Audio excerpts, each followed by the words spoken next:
Ini adalah negeri yang kaya, dengan bermacam suku dan budaya. Beraneka pulau dengan keindahannya yang menghadirkan sebuah keberagaman bernama Indonesia. Bank Syariah Indonesia sebagai bank dengan fundamental yang kuat selalu berperan aktif dalam pesatnya pembangunan dan bertumbuhnya ekonomi. Menjadi energi majunya usaha kecil dan menengah. Menjadi berkah dalam membangun negeri. Bank Syariah Indonesia yang modern dan penuh inovasi selalu hadir untuk mewujudkan mimpi. Dengan berbagai produknya, dengan keramahan layanannya, membangun Indonesia, membangun manusia. Bank Syariah Indonesia.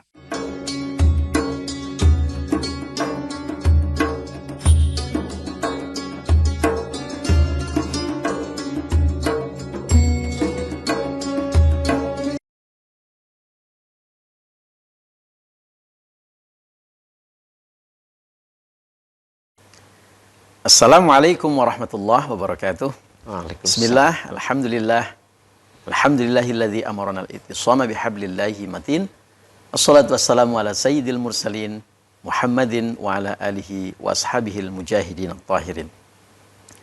Para santri dan pemirsa dimanapun Anda berada, alhamdulillah hari ini kita bisa berjumpa kembali, tentu saja di Pesantren Live, tempat kita belajar, mengaji dari hasanah kehidupan pesantren dan tentu juga inspirasi pesantren kita. Alhamdulillah, hari ini kita bisa berjumpa kembali dengan guru kita, Kiai Haji Khodri Arif, Ketua RMI PBNU. Assalamualaikum, Yai. Waalaikumsalam, Gus Ulun. Sehat, Yai? Alhamdulillah. Ini sudah hari-hari akhir menjelang kita selesai Ramadan ya. Ramadan, iya. Sehat selalu, Yai. Amin. Amin. Alhamdulillah, ya sudah bersama kita dan insya Allah hari ini kita akan melanjutkan ngaji kita dari kitab Tanbihul Mukhtarin karya Al-Imam Abdul Wahab bin Ahmad bin Ali bin Ahmad Asy-Sya'rani. Kira-kira hari ini kita akan ngaji bab apa, Yai? Salah satu bab yang menurut saya cukup menarik itu juga tidak meminta jabatan. Bab tentang tidak meminta jabatan. Yeah. Wah, ini menarik sekali, ini relevan sekali. Relevan. Karena memang ini kitab yang ditulis oleh Imam Asy-Sya'rani ini babnya begitu komprehensif. Yeah. Mulai dari pembicaraan yang sangat esoterik, masalah mati dan sebagainya, sampai bicara hal-hal yang high level seperti soal kepemimpinan, Ya. sampai hal-hal yang sangat private seperti kehidupan rumah tangga. Betul. Kalau nggak salah ada bab tentang bagaimana menghadapi bojo galak ya. Iya. Harus bersabar Harus kalau bersabar. punya istri galak. Nanti kita kawan-kawan ngaji bab itu ya. Penting itu, Boleh, ya. boleh. Baik, hari ini kita akan ngaji tentang bab bagaimana kita dalam kehidupan kita tidak diarahkan atau tidak ada tuntunan untuk meminta jabatan. Silahkan, Yai. Ya. Jadi Imam Asy-Sya'rani mengawali bagian ini dengan mengatakan bahwa orang-orang soleh terdahulu tidak pernah meminta jabatan.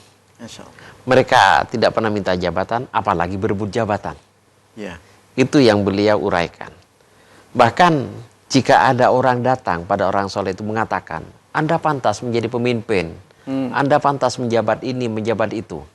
Orang soleh itu akan menjawab, saya tidak punya kemampuan untuk seperti itu, untuk menjadi pejabat seperti itu. Itu yang selalu mereka kemukakan. Artinya orang itu harus mampu mengukur diri. Ya.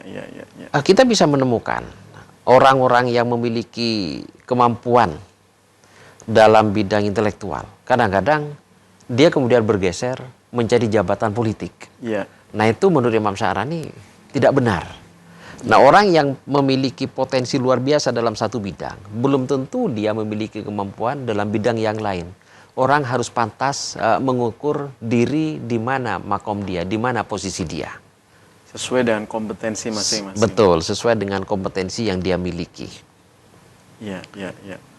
Yai, tetapi dalam kehidupan kita sehari-hari, kita tahu juga bahwa masyarakat kita, umat membutuhkan sosok seorang pemimpin Betul. yang alim, yang kompeten, yang juga solih. Ya, Nah, sosok itu harusnya ada pada diri seorang ulama.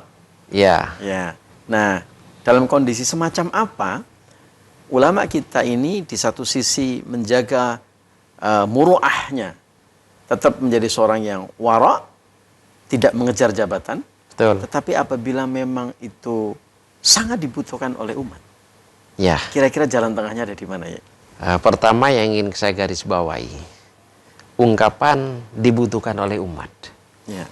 Bagaimana kita memutuskan bahwa dia memang dibutuhkan umat? Apakah memang tidak ada orang lain yang mampu menjalankan kepemimpinan? Nah, itu jangan sampai menjadi dalih politik untuk berebut kekuasaan. Nah, jalan tengahnya menurut saya, kalau memang calon-calon yang ada memang tidak kompeten untuk mewujudkan kemakmuran bagi rakyat, bagi umat, maka bolehlah dia maju untuk memimpin umat. Tetapi itu pun tidak untuk kepentingan dirinya. Nah, yang dikecam oleh Imam Asy'arani ketika ada orang berebut kekuasaan, berebut jabatan, bukan untuk kemakmuran rakyat, bukan untuk umat, tetapi untuk karir personal, untuk kekayaan, untuk pengaruh, untuk popularitas. Itu yang tidak baik. Ya. Jadi jabatan dalam konteks ini yang harus istilahnya dijaga untuk tidak dikejar-kejar adalah jabatan dengan motif duniawi, kurang Betul. lebih begitu ya. Sampai Imam Sya'rani mengutip Sufyan Ats-Tsauri. Sofyan Ats-Tsauri. Menurut Sufyan Ats-Tsauri, seseorang boleh menjadi pemimpin kalau dia sudah mampu melakukan riyadah selama 70 tahun. Masya Allah. 70 tahun. 70 Kalau tahun, dia ya Allah. melakukan riyadah sejak umur 30, ketika dia siap menjadi pemimpin, 100 tahun. sudah 100 tahun, itu sudah kelewat waktunya. Nah, saya memahami mengapa 70 tahun. Ini untuk menekankan riyadah yang dilakukan itu betul-betul matang. Nah, riyadah dimaksud yang pertama, dia sudah tidak tergoda oleh kenikmatan duniawi. Berat Dan sekali. ini berat. Berat Karena sekali. ketika dia tergoda dengan kenikmatan duniawi, bukan tidak mungkin akan menggunakan kekuasaan jabatannya untuk kepuasan dirinya. Ya, ya. Yang kedua, dari riyadah itu, dia tidak lagi membedakan mana yang keluarga, mana yang bukan keluarga. Semuanya ada dalam tanggung jawab dia. Nah, kalau dia belum selesai dengan hal itu, bisa jadi nanti yang ditempatkan di posisi tertentu adalah anaknya, keponakannya, saudaranya, maka di situ akan melahirkan nepotisme. Ya. Nah, rakyat yang sebetulnya punya potensi ke sana akan tertutup peluangnya karena pemimpinnya lebih mengutamakan keluarganya. Dan kroni-kroninya. Kroni-kroninya. Ya, ya. Kemudian yang ketiga, dengan riyadah itu, dia menjadikan jabatan itu hanya sebagai amanah. Untuk tetap takorup kepada Allah melalui jabatannya. Ya, Jadi sering kadang-kadang dikemukakan, kalau kita di pesantren, takorup pada Allah itu melalui zikir, baca Al-Quran, wirid, dan semacamnya. Ya. Tapi takorubnya pejabat adalah dengan kemakmuran rakyat. Kalau dia sudah berhasil memakmurkan rakyat, itulah zikir dia. Zikirnya. Itu takorub dia kepada Allah.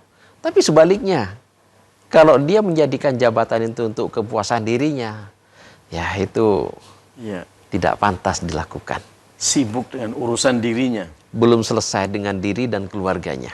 Ya. Ya, Ini saya kira juga dalam beberapa hal bisa menjadi acuan buat masyarakat kita ya. Bagaimana memilih seorang pemimpin yang adil dan saleh ya.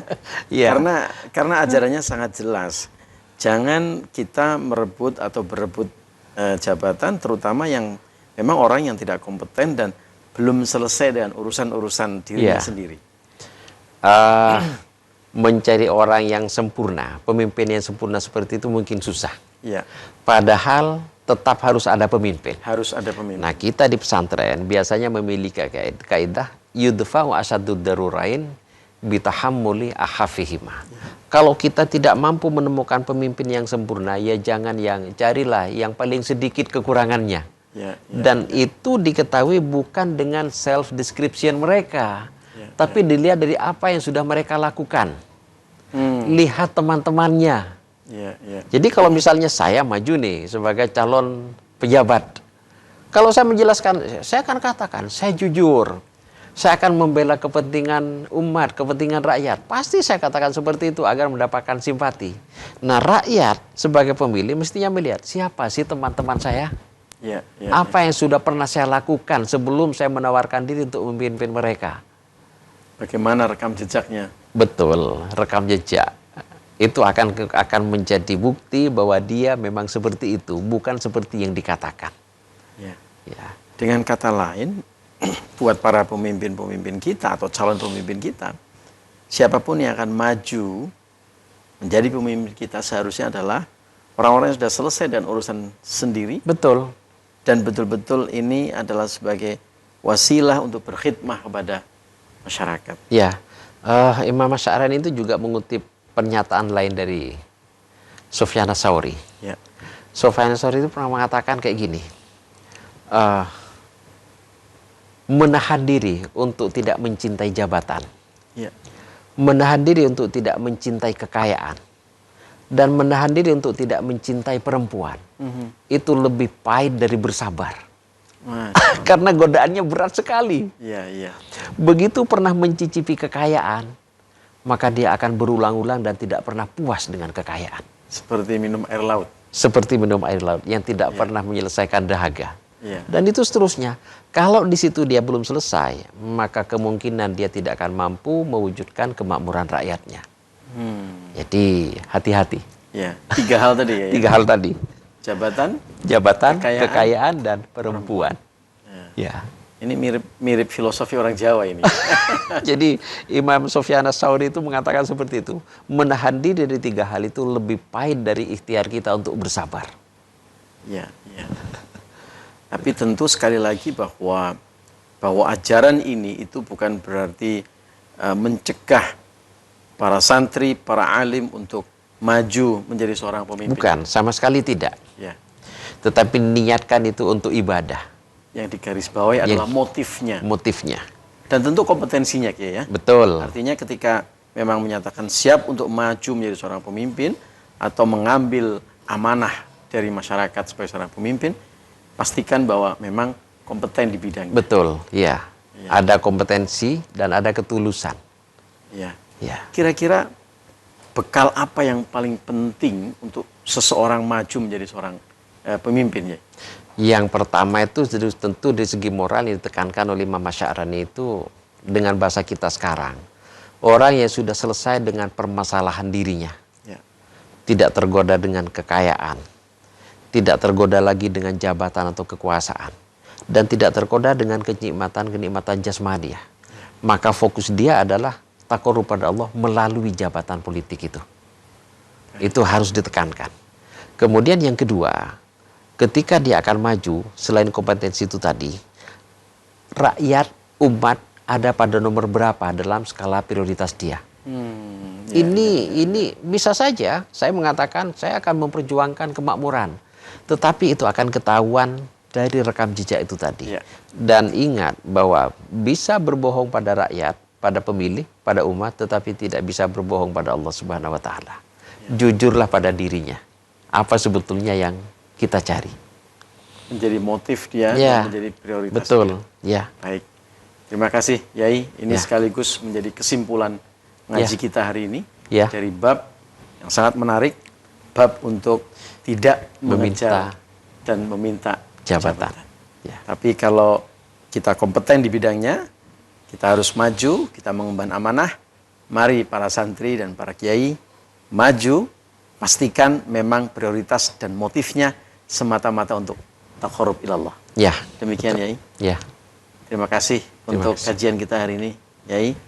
Para santri dan para pemirsa dimanapun Anda berada, insya Allah kita akan berjumpa kembali di episode selanjutnya, tentu di Pesantren Live. Persembahan dari Rabithah Ma'ahid Islamiyah RMI PBNU. Terima kasih. Wallahul muwaffiq ila aqwamit thoriq. Wal 'afu minkum.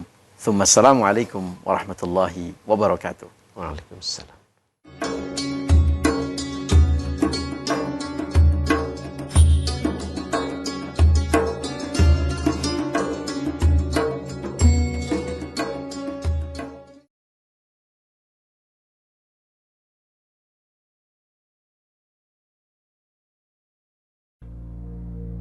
Ini adalah negeri yang kaya